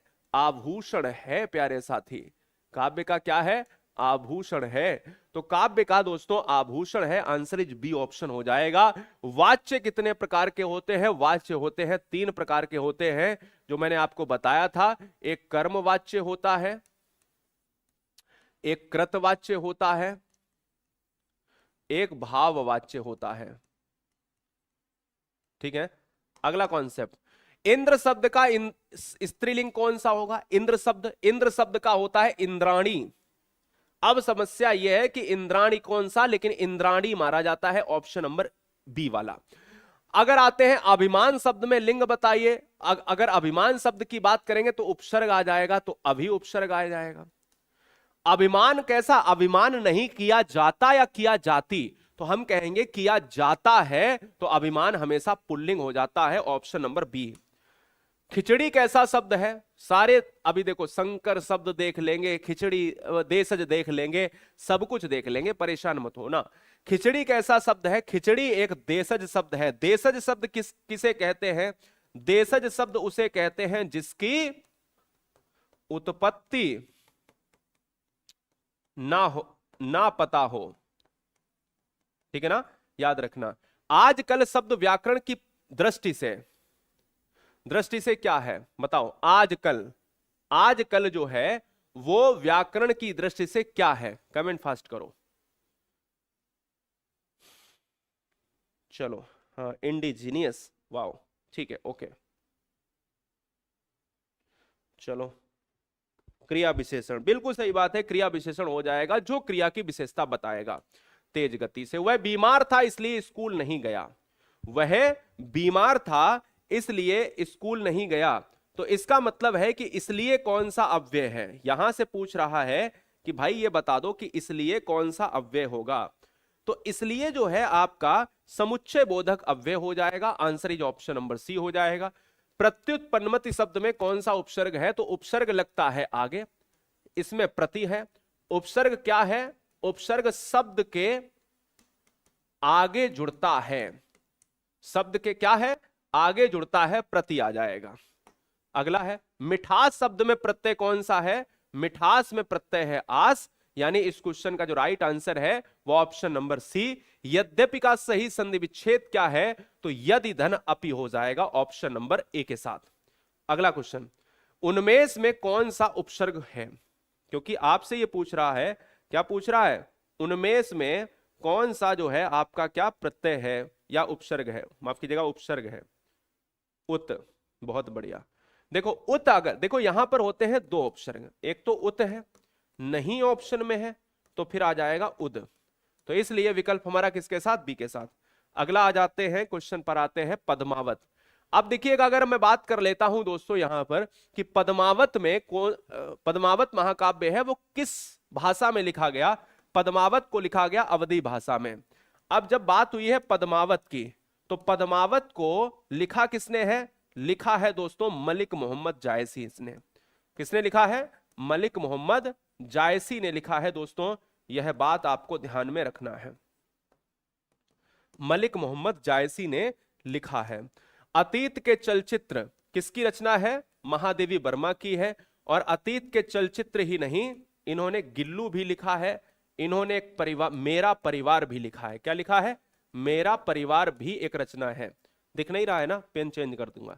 तो आंसर क्या है, मलिक मोहम्मद जायसी। मलिक मोहम्मद जायसी की एक और रचना भी आपको ध्यान रखनी है, इनकी एक अखरावट भी रचना है, अखरावट, और आखिरी कलाम भी है। अगला, बिहारी सतसई में मुख्य रूप से किस रस की प्रधानता है, बताइए। बिहारी सतसई बड़ा अच्छा प्रश्न है, आपको जवाब देना है, आपको लॉक करना है। बहुत बढ़िया प्रश्न है, दोनों प्रश्न बहुत अच्छे हैं, दोनों को देखिएगा। साइड से हट जाता हूं मैं, चलो। श्रृंगार रस, बहुत बढ़िया, चलो। शेखर एक जीवनी, अज्ञे साहब। देखो चलो, बिहारी सतसई, बिहारी सतसई की ही बात नहीं, अगर पूछा जाए कि बिहारी के जो दोहे हैं या बिहारी की रचनाओं में किस रस की प्रधानता मिलती है, सारी चीजों में बता रहा हूं, तो वो मिलता है श्रृंगार रस की प्रधानता है। शेखर एक जीवनी, शेखर एक जीवनी जो है अज्ञे साहब की रचना है, आंसर जाएगा बी के साथ। आधे अधूरे नाटक, बहुत अच्छा है, आधे अधूरे नाटक, अंधेरे बंद कमरे, इन सभी को लिखने वाले कोई व्यक्ति हैं जिनको मोहन राकेश कहा जाता है। अकाज का तत्सम क्या है, अकाज, अकाज का तत्सम होता है अकार्य, हो जाएगा, अकाम नहीं अकार्य। अगला, यजमान का तद्भव क्या है, बड़ा अच्छा प्रश्न है। यजमान, देखो यजमान जो है उसे आप जजमान कहते हैं तद्भव रूप में, है ना, तो जजमान हो जाता है आंसर ए। छार का तद्भव क्या है, तो छार, जो छा है ना वो खा, अब चूंकि खा जो है वो तत्सम में छा में बदलता है, तो छार जो है वो खार में बदलता है, इसलिए विकल्प बी जाएगा। एक और बहुत तगड़ा, दृष्टिंका तत्सम तद्भव, बड़ा अच्छा प्रश्न है, किताबों में भी नहीं मिलता है। ये पता है क्या है, दृष्टिका। अब दृष्टिका जो है ये है आपका दाढ़ी का, ये क्या है, ये दाढ़ी का जो है आपका तद्भव है। तो दाढ़ी को संस्कृत में भैया क्या कहते हैं, ये रहा। मस्तक का तद्भव क्या होगा, तो मस्तक को हम माथा कहते हैं दोस्तों, answer is option number A जाएगा। नरोत्तम में कौन सा समास है, नरों में उत्तम अर्थात अधिकरण तत्पुरुष, नरों में उत्तम अर्थात अधिकरण तत्पुरुष दोस्तों, तो इसका मतलब हो जाता है कि यहां पर विभक्ति आएगी, और विभक्ति आएगी दोस्तों आधार बोध, आधार बोध होगा। भव सागर, भव सागर, रूपी सागर, भव रूपी सागर, और जहां पर दोस्तों आंसर जाएगा कर्मधारय। अगला क्वेश्चन 126, जेव कतरा, पॉकेट को मारने वाला, तो जेव कतरा हो जाएगा तत्पुरुष समास, क्योंकि उत्तर पद प्रधान है तत्पुरुष। लेकिन पॉकेट को, कर्ता ने कर्म को, और कर्म को यानी आंसर ए, आंसर ए। प्राण प्रिय में कौन सा समास है, प्राण, प्राण को प्रिय, अब प्राण को प्रिय तत्पुरुष समास हो जाएगा, answer is option number A. लोकप्रिय, लोकप्रिय का मतलब है लोक का प्रिय, लोक में प्रिय, लोक के लिए, लोक जैसा, लोक का प्रिय, लोक में प्रिय, यानी आंसर जाएगा ऑप्शन नंबर बी के साथ। भारत दुर्दशा नाटक किसने लिखा है? भारतेंदु हरिश्चंद्र, बहुत महत्वपूर्ण है, आंसर जाएगा ऑप्शन नंबर बी के साथ। अगला, कुरुक्षेत्र और रश्मिरथी की जैसी रचनाओं को लिखने वाले भारत के जो राष्ट्रकवि हैं उन्हें राष्ट्रकवि भी कहा जाता है। तो बताओ कौन सा ऑप्शन होगा? देखो याद रखना है, माखनलाल चतुर्वेदी को हिंदी साहित्य में भारतीय आत्मा कहा जाता है। भारतीय साहित्य आत्मा, भारतीय साहित्य की अगर पूछा जाए भारतीय साहित्य की आत्मा किसे कहा जाता है? माखनलाल चतुर्वेदी को। सुमित्रानंदन पंत को क्या कहा जाता है? प्रकृति का चितेरा कवि, चितेरा कवि कहा जाता है। ठीक है। मैथिली शरण गुप्त को क्या कहा जाता है? हिंदी का राष्ट्रकवि कहा जाता है। ठीक है ना। और इन्हें क्या कहा जाता है? ये प्यारे साहब दिनकर साहब को, दिनकर को कहा जाता है आग और राग का कवि, आग और राग का कवि, आग और राग का कवि दिनकर को। मैथिली शरण गुप्त को राष्ट्रकवि कहा जाता है। कुरुक्षेत्र, उर्वशी, रश्मिरथी ये सभी रचनाएं लिखी हैं। हथियाना और लतियाना, हाथ से हथियाना, लात से लतियाना, बताया था ना, ऐसी रचनाएं हमेशा नाम धातु होती हैं। आंसर इज सी।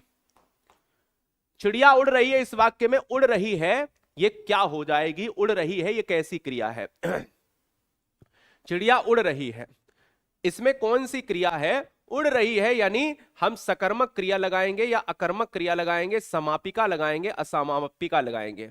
अगर आप चिड़िया उड़ रही है की बात करते हो तो यहां पर अकर्मक क्रिया होगी, क्योंकि कोई कार्य नहीं। क्रिया के मूल रूप को क्या कहते हैं? क्रिया के मूल रूप को कहते हैं धातु, इंग्लिश में कहते हैं इसे वर्ब, यानी वर्ब। अगला, बछड़ा का स्त्रीलिंग रूप क्या है? बछड़ा का भैया बछिया हो जाएगा, है ना। लेकिन हम लोग बछड़ी भी कहते हैं, इसलिए बड़ा ध्यान से करना, क्योंकि विवादों में भी जाता है। बछिया भी सही होता है। फर्क कितना होता है? पूर्वांचल और पश्चिमांचल में जो पश्चिमी हिंदी है उसमें भी फर्क देखा जाता है।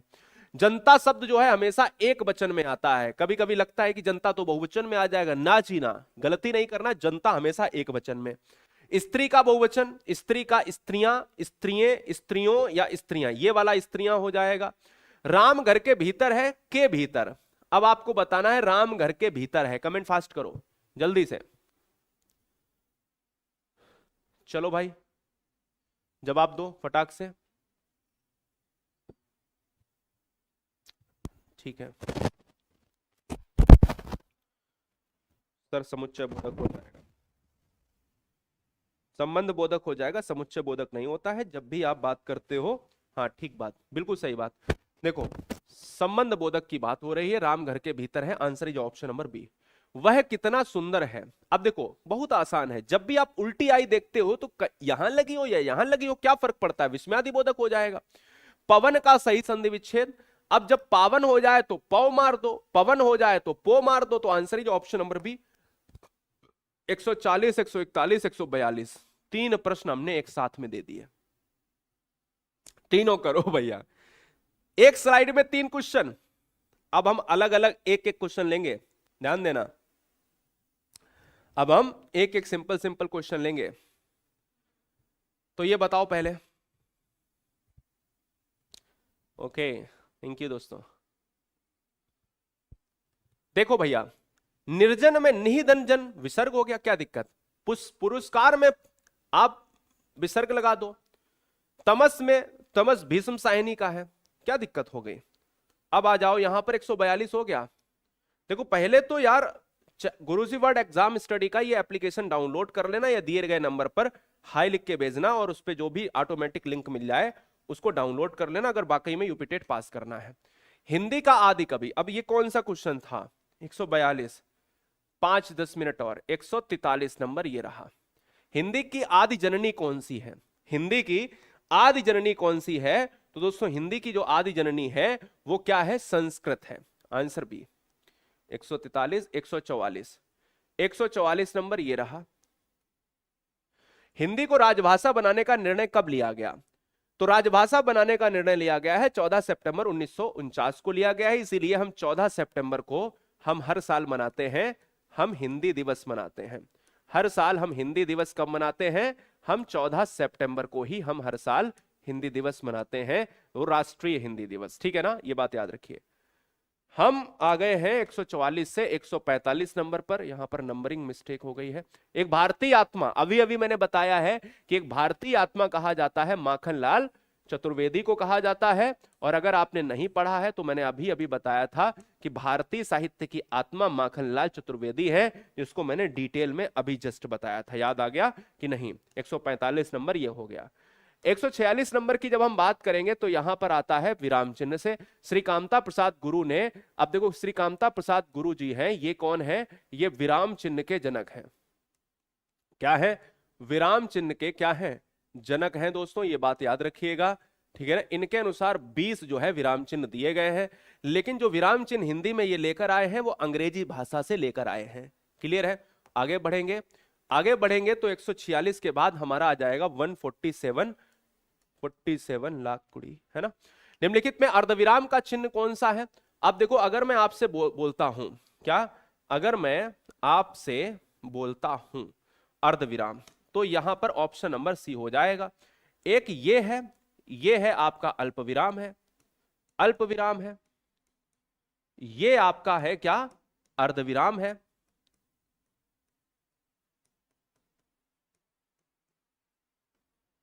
मेरी बात को समझ गए? इस कॉन्सेप्ट का जो राइट आंसर है वो सी हो जाएगा। 148, निम्नलिखित में कौन सा पुल्लिंग है? गिलहरी हमेशा स्त्री है, कोयल हमेशा स्त्रीलिंग में है, मक्खी हमेशा स्त्रीलिंग। अभी पुल्लिंग हम करके आए हैं, खटमल है, तो ये क्या है? पुल्लिंग हो जाएगा। 149, जिसके द्वारा कर्ता कोई काम करता है। अब कर्ता कोई काम करता है तो वो कर्ण कारक हो जाता है दोस्तों। क्यों हो जाता है? जैसे मैंने आपसे कहा कि राम फावड़े से मिट्टी खोदता है, तो फावड़ा क्या है? साधन है। तो साधन हमेशा कर्ण की बात करेगा। कर्ता कोई काम करता, उसे क्या कहते हैं? जिसके द्वारा कर्ता कोई काम, जिसके द्वारा करता है, ध्यान देना, कर्म नहीं है। प्रश्न क्या कह रहा है? जिसके द्वारा मैं चम्मच से चावल खाता हूं, बताया था ना, तो जिसके द्वारा चम्मच से कर रहा हूं। ठीक है ना, याद रखिए। 150 लो आ गए 150 पर। किस विकल्प में बहुब्री समास है? पंचपात्र द्विगु समास, चतुरानन बहुब्री समास, ये द्विगु हो गया, ये द्विगु हो गया, चतुरानन, पंचानन, ये सब अन्य पदों की प्रधानता है। 151, 151, संकर शब्द का संधि विच्छेद। संकर शब्द में सम धन कर होता है, इसलिए विकल्प हमारा ए जाएगा। 152, निश्चय में शब्द, निश्चय में बताइए, निश्चय की बात अगर हम करेंगे तो कौन से ऑप्शंस की तरफ जाएंगे? बहुत बढ़िया, ठीक है।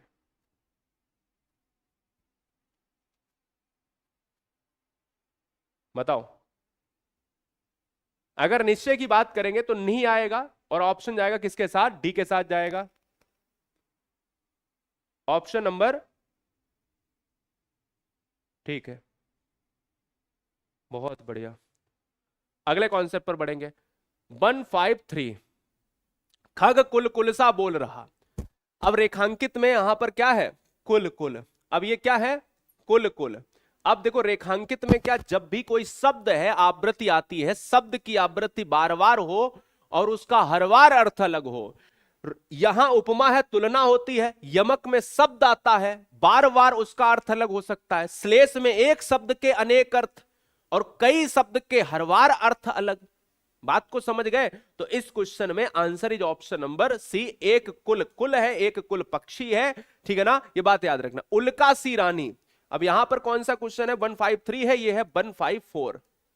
उल्का सी रानी, जब भी कहीं पर सा सी सम से आ जाए वहां पर उपमा होता है। या अगर किसी भी चीज में हम तुलना करते हैं प्यारे साथी, तुलना करते हैं, या तो हम कहीं देखते हैं कि सा आ जाए, या तो सी आ जाए, या तो सम आ जाए, या तो फिर सरिस आ जाए। ये सब हमारे तुलना वाले होते हैं। तो उपमा अलंकार दोस्तों ये तुलना से ही संबंधित है, क्योंकि यहां पर सा आया है। 154, 155, हिंदी का पहला समाचार पत्र उद्दंड मार्तंड। उद्दंड मार्तंड दोस्तों 1826 में होता है और कलकत्ता से होता है। आपको यह बताना है कि इसके संपादक कौन रहे हैं। पंडित जुगल किशोर शुक्ला।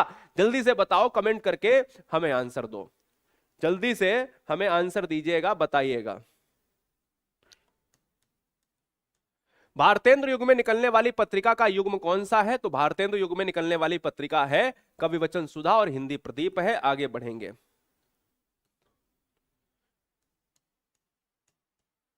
पवित्र शब्द का संधि विच्छेद। तो पवित्र शब्द का संधि विच्छेद है पोधन इत्र है। 157, 158।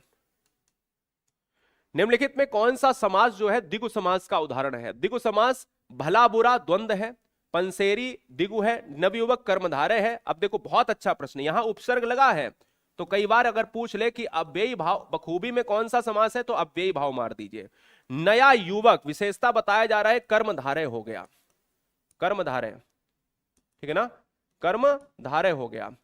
अगर पूछा जाए कौन सा दिगु समास हो गया, अगर पूछा जाए कौन सा द्वंद्व समास हो गया, तो आंसर क्या हो जाएगा? ऑप्शन नंबर बी हो जाएगा 159 नंबर। यथोचित किस समास का उदाहरण है? उचित, यथा धन उचित। समास को करने से पहले उसे तोड़ लिया करो। यथा धन उचित, यथा धन उचित। तो हमने कहा कि बहुब्रीहि अव्ययी भाव हो जाएगा क्योंकि उपसर्ग आया है। अगर किसी समास को तोड़ने पर उपसर्ग आ जाए तो वहां पर अव्ययी भाव हो जाता है। 160 नंबर, पता चला कतई 160 पर आ गए। संज्ञा या सर्वनाम के जिस रूप से अलग होने के भाव को प्रकट हो, अलग होना, और जो अलग होता है वो अपादान में जाता है, जो आधार बताता है वो अधिकरण में जाता है। आधार में अधिकरण में और पर आता है। 161 नंबर। निम्नलिखित में स्त्रीलिंग संज्ञा नहीं है। स्त्रीलिंग संज्ञा ब्रज, ब्रज, ब्रज, ब्रज, देवनागरी मच्छर। तृतीया स्त्रीलिंग है, देवनागरी लिपि होती है, स्त्रीलिंग है। ब्रज नगरी स्त्रीलिंग है। मच्छर हमेशा काटता है, मच्छर काटती नहीं है, मच्छर काटता है, तो इसलिए पुल्लिंग हो गया। तो answer is option number C, संज्ञा स्त्रीलिंग नहीं है, यही बताना था, ठीक है ना। तो यहां पर हो गया 161, यहां पर हो गया 162 नंबर। निम्नलिखित में अपादान कारक का उदाहरण बताइए। अपादान कारक, वह पत्र लिखता है, अलग नहीं हो रहा है, अलगाव वाला ही अपादान हो सकता है, या तुलना या भय हो। यहां देखिए पेड़ से पत्ता गिरा, अलगाव हो गया, यही अपादान है। क्लियर है? 163, 163। निम्नलिखित में कौन सा शब्द पुल्लिंग है? कवित्री, कवि का स्त्रीलिंग होता है तो ये तो स्त्रीलिंग हो गया। दूध हमारा पुल्लिंग हो गया। पृथ्वी हमारी स्त्रीलिंग है, दासी हमारी स्त्रीलिंग है, तो इसका मतलब है कि पुल्लिंग हमारा पूछा था, दूध हमारा, दूध पिया जाता है ना कि पी जाती है। क्लियर मेरी बात? 163, 164। हिंदी साहित्य के लिए प्रथम व्यास सम्मान किन्हें प्राप्त हुआ? प्रथम व्यास सम्मान रामविलास शर्मा, बताइए। बहुत बढ़िया। हिंदी के लिए प्रथम व्यास सम्मान किसे प्राप्त हुआ? बहुत सुंदर, बहुत सुंदर। देखो 70-71 में भारत के प्राचीन भाषा परिवार के लिए रामविलास शर्मा को ही प्राप्त हुआ है। भारत के प्राचीन भाषा परिवार। 165। कीर्तिलता किस भाषा में लिखी गई है? कई बार पूछा गया है कीर्तिलता, कीर्ति पताका, इसको लिखा किसने है? विद्यापति ने, है ना? ठीक है, दिख रहा है? कीर्तिलता को किसने लिखा है और किस भाषा में लिखा है? ओह ठीक है, विद्यापति, बहुत बढ़िया। अवहट्ट, बहुत बढ़िया, बहुत सुंदर।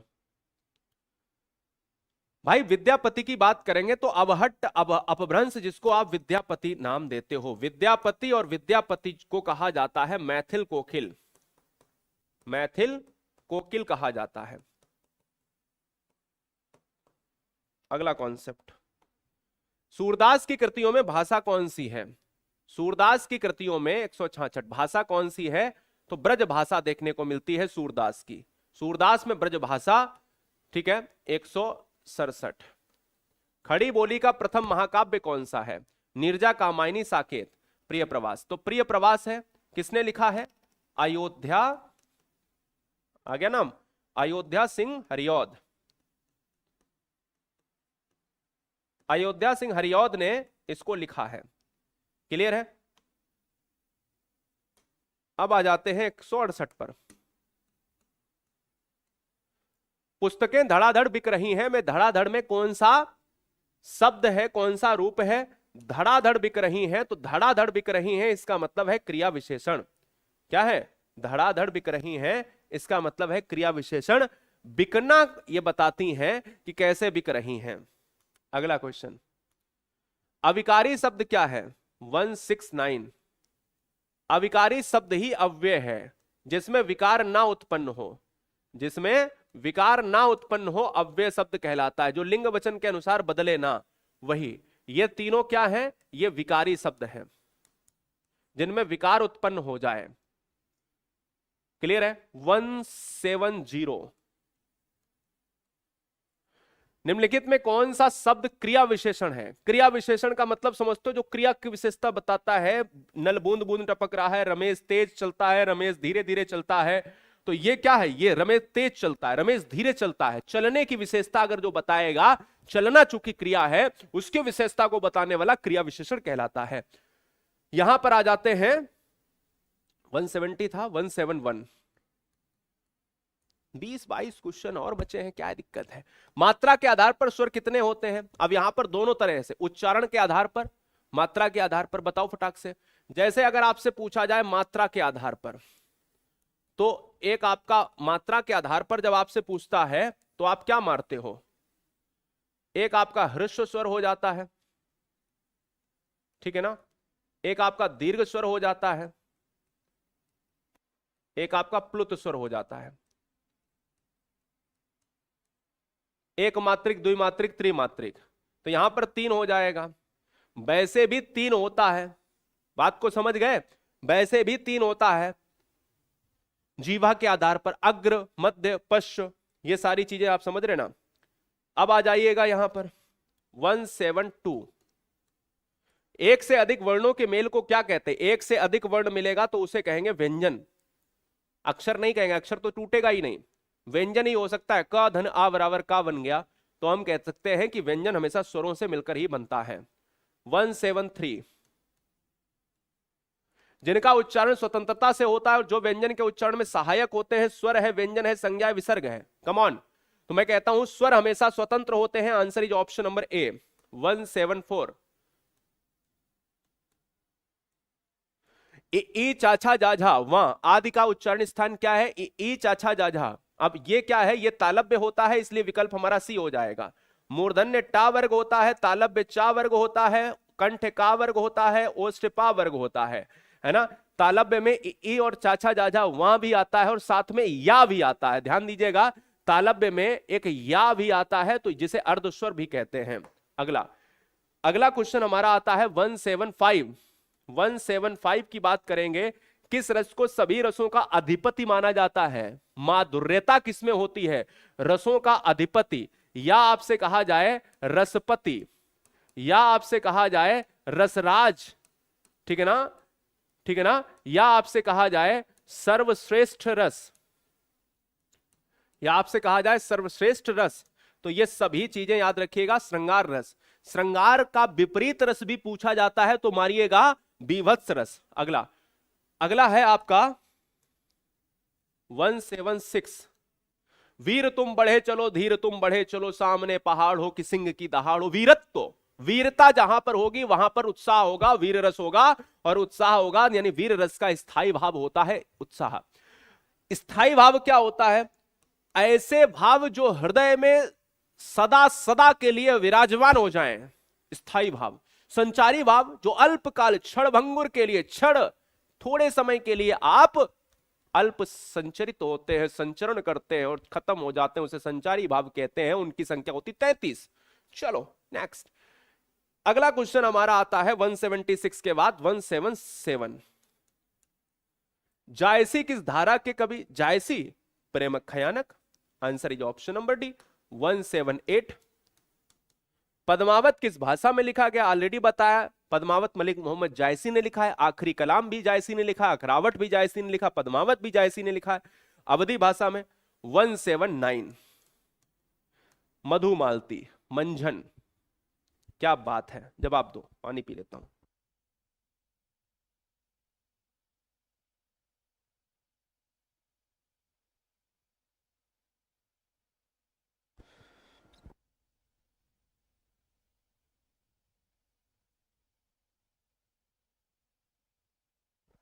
चलो, मंझन, बहुत बढ़िया।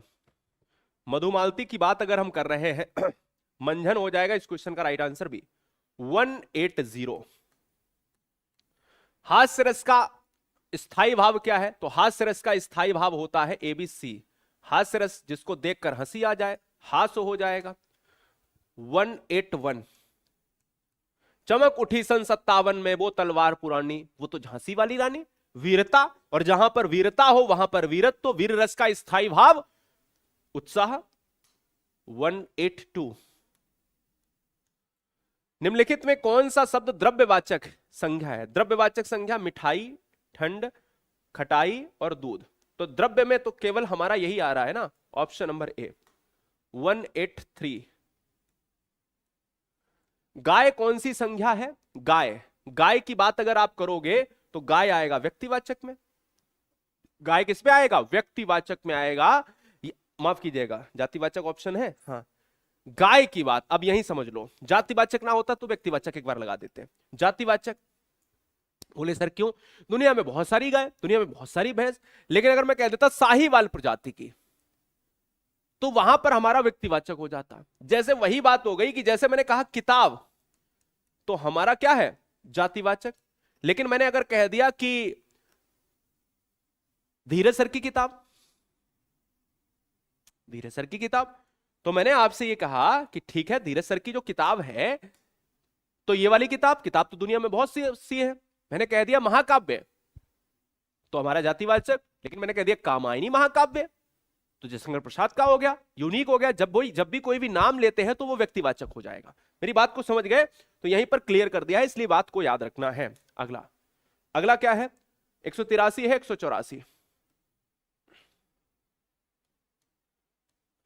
पशु चर रहे हैं, तो यहां पर पशु पे रेखांकित है। और अगर पशु चर रहे हैं तो पशु चर रहे हैं, तो यहां पर दुनिया में बहुत सारे पशु हैं, तो जातिवाचक। अगला क्वेश्चन, संविधान के अनुच्छेद क्या है? संविधान के अनुच्छेद 344 में, संविधान के अनुच्छेद 344 के अनुसार राष्ट्रपति ने राजभाषा आयोग का गठन किया। तो राजभाषा आयोग का गठन हुआ 1955 में। ध्यान दो, 7 जून 1955 में यह गठित होता है राजभाषा आयोग। ठीक है ना? पूछा जाए राजभाषा आयोग का प्रथम अध्यक्ष कौन है?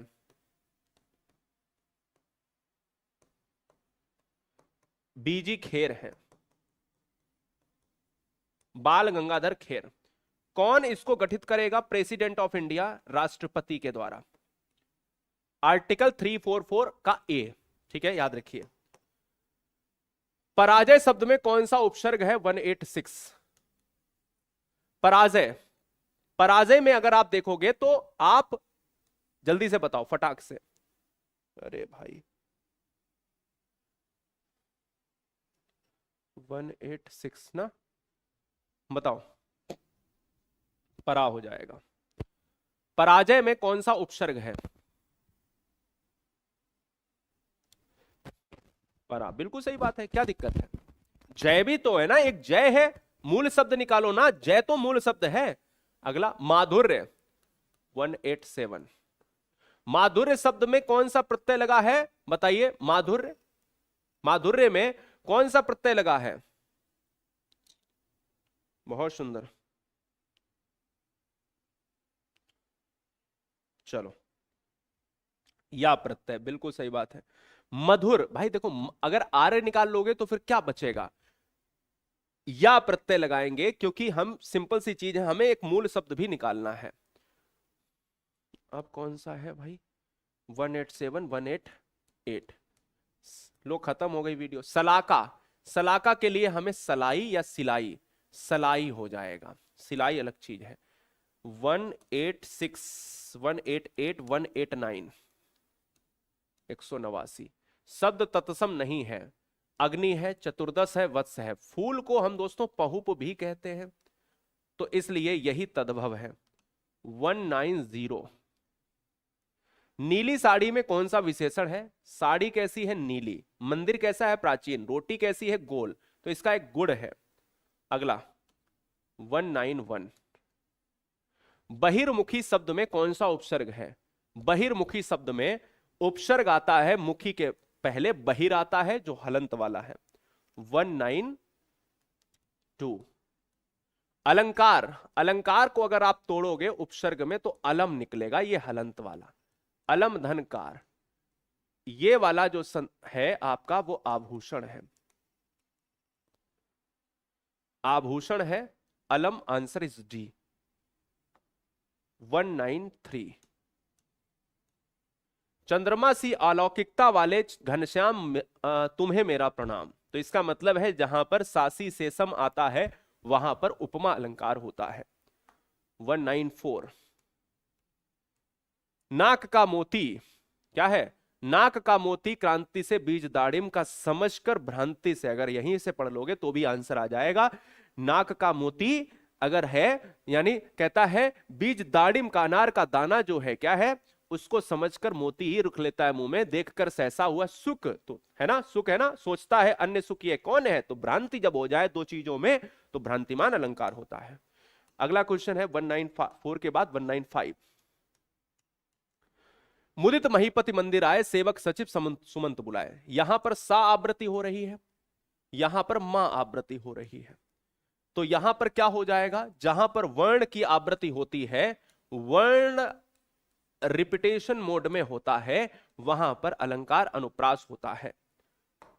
196। आग और राग का कवि, आग और राग का कवि माखनलाल चतुर्वेदी भारतीय आत्मा कहे जाते हैं। आग और राग का कवि रामधारी सिंह दिनकर कहे जाते हैं। और याद रखना निराला को क्रांतिकारी कवि कहते हैं। कई बार एग्जाम में पूछा गया है क्रांतिकारी कवि किसे कहा जाता है हिंदी में? निराला को क्रांतिकारी कवि कहा जाता है। 197। श्रीलाल शुक्ल को किस उपन्यास के लिए कई सारे पुरस्कार मिले? या राग दरबारी किसकी रचना, या राग दरबारी किसका उपन्यास? कई बार एग्जाम में पूछा गया, यूपी टेट में भी राग दरबारी कई बार आ चुका है। तो राग दरबारी किसका है? श्रीलाल शुक्ल का है। इसको अलग से याद कर लीजिएगा, श्रीलाल शुक्ल के द्वारा लिखा गया है, ठीक है ना, श्रीलाल शुक्ल के द्वारा लिखा गया है। 198। कौन सी रचना तुलसीदास की नहीं है? गीतावली, दोहावली, रामचरितमानस है। ये किसकी है? ये है महादेवी वर्मा की है, ये है महादेवी वर्मा की है। आधुनिक मीरा कही जाती हैं। इसी पर इन्हें ज्ञानपीठ पुरस्कार मिलता है, ज्ञानपीठ पुरस्कार मिलता है यामा पर महादेवी वर्मा जी को। 199। कौन सी कृति महादेवी वर्मा की है इस बार बताना है। तो प्रिय प्रवास, प्रिय प्रवास है अयोध्या सिंह हरिऔत की, अयोध्या सिंह हरिऔत की रचना है, जो हिंदी में खड़ी बोली का पहला महाकाव्य है। यहीं पर कामायनी जो है जयशंकर प्रसाद जी का है, ठीक है। यहीं पर आप जो है साकेत की बात करते हो, मैथिली शरण गुप्त की बात कर लेते हैं। और निहार की बात करते हो तो महादेवी वर्मा जी की बात कर लेते हैं, निहार। अगला यह है 200 क्वेश्चन, 200 नंबर क्वेश्चन आप देख रहे हो। जिस समास में पहला पद अव्यय हो वह किस प्रकार का समास कहलाता है? प्रथम पद अव्यय, प्रथम पद प्रधान। एक क्वेश्चन अभी आपको देता हूं होमवर्क के लिए। प्रथम पद प्रधान, अन्य पद प्रधान। अगर आपसे यह पूछा जाए कि अन्य पद प्रधान किसका होता है, तो अन्य पद प्रधान जो है यह है द्विगु समास और कर्मधारय विशेष से पद प्रधान।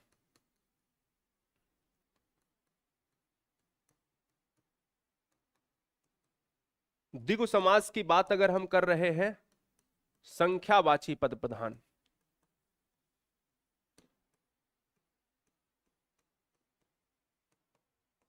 ठीक है, तो यहां पर आंसर हो जाएगा।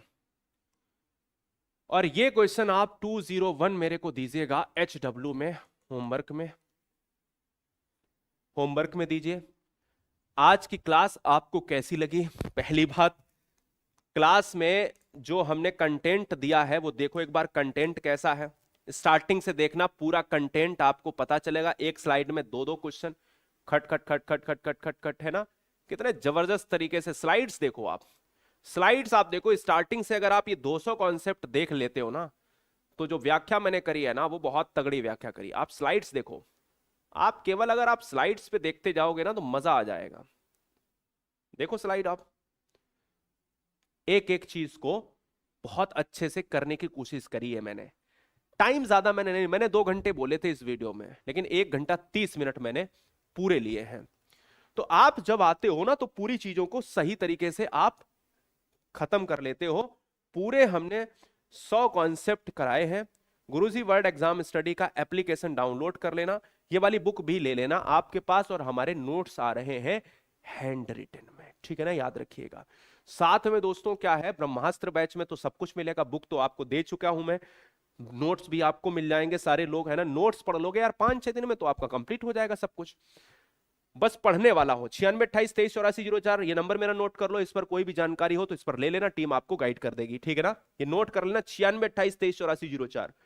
और क्या, पेपर 1 पेपर 2 जाके गुरुजी वर्ड ऐप डाउनलोड कर लो ना प्ले स्टोर पे जाके। अगर नहीं करवा पा रहे हो तो किसी को बता दो, लड़का है, भैया है, चाचा है, चाची है, उनको बता दो, वो डाउनलोड कर देंगे।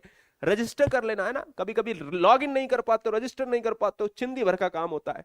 ये वाला दोस्तों कर लेना। ये वाली क्या है ना, किताब ले लेना, कमेंट बॉक्स में, डिस्क्रिप्शन बॉक्स में हम आपको दे देंगे, या सीधे गूगल पे जाना, लिखना UP TET CDP book by Dheeraj sir, तो डायरेक्ट फ्लिपकार्ट या डायरेक्ट अमेजन पर चली जाएगी। जिसने ले ली है वो रेटिंग कर दे जाके 5 स्टार, ठीक है ना? चलो भाई, बहुत बढ़िया। मिलता हूं दोस्तों नेक्स्ट वीडियो में, तब तक के लिए जय हिंद, वंदे मातरम, ख्याल रखिए अपना। और 4 बजे हम हिंदी पढ़ाते हैं, डिटेल्ड वाली हिंदी पढ़ाते हैं, जो डिटेल चैप्टर, वो उसकी भी प्लेलिस्ट सारी देख लेना है। Love you guys, thank you, जय हिंद, वंदे मातरम।